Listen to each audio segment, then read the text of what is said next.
Hello बच्चों, आइए इस प्रश्न को देखते हैं। प्रतिरक्षा तंत्र की कोशिकाओं पर एक निबंध लिखिए।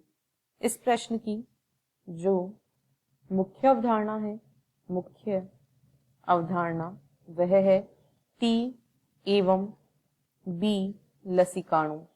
यहाँ पर हम देखेंगे टी लसिकाणुओं एवं बी लसिकाणुओं के बारे में। तो टी एवं बी लसिकाणु जो है ये दोनों हमारे प्रतिरक्षा तंत्र की मुख्य कोशिकाएं होती हैं। तो जो टी कोशिकाएं होती हैं इनकी वजह से शरीर में कोशिका माध्यित प्रतिरक्षा उत्पन्न होती है।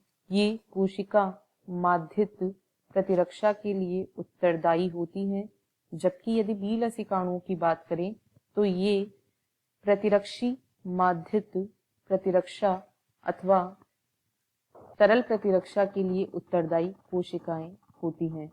जो टी लसिकाणु होते हैं इनकी प्लाज्मा झिल्ली में ग्राही प्रोटीन पाए जाते हैं। इनकी प्लाज्मा झिल्ली में ग्राही पाए जाते हैं जो कि विशिष्ट प्रतिजन को पहचानते हैं। ये विशिष्ट प्रतिजन को पहचानते हैं और इस प्रकार ये इन प्रतिजनों को पहचानकर गुणन करते हैं और 4 प्रकार की कोशिकाओं में विभेदित हो जाते हैं। ये प्लाज्मा झिल्ली में जो ग्राही प्रोटीन होते हैं ये विशेष प्रतिजन को पहचानकर 4 प्रकार के टी लसिकाणु कोशिकाओं में विभेदित हो जाते हैं।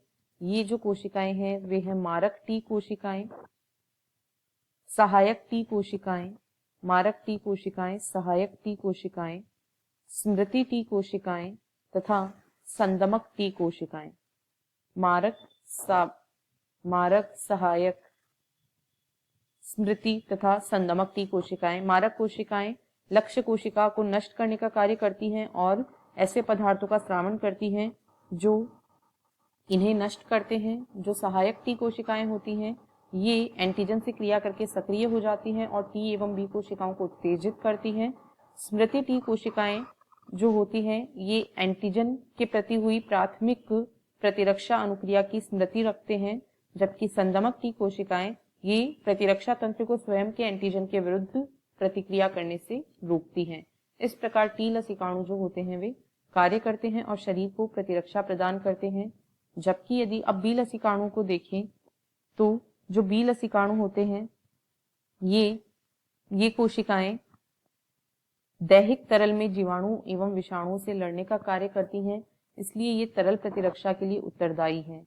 ये दैहिक तरल में रोगजनकों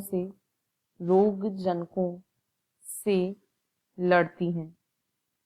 तरल प्रतिरक्षा जो है इसके द्वारा दैहिक तरल में जो रोगजनक होते हैं उनको नष्ट किया जाता है और इस प्रकार की प्रतिरक्षा में प्रतिरक्षियों का निर्माण किया जाता है।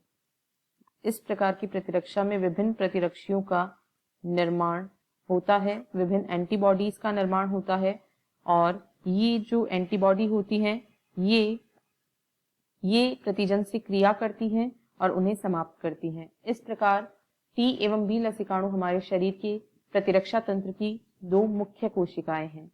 आशा है आपको प्रश्न समझ आया होगा। धन्यवाद।